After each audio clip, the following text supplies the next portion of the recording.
बजे सुबह दोपहर शाम 3 शिफ्टों में यहाँ पर आते हैं।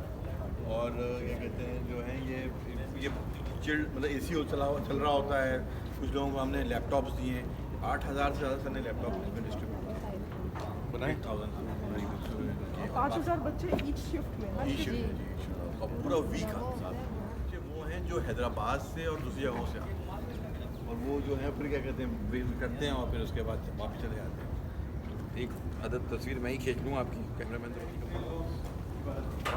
सर हमेशा जो है वो जो लोग हैं वो ये रिकॉग्नाइज्ड भी होगा। अच्छा, ये गूगल वाले आपको उन वेबसाइट पे एक्सेस देते हैं जहाँ पे बिजनेस पड़ा हुआ है। ये फ़ायदा है सर। एक तस्वीर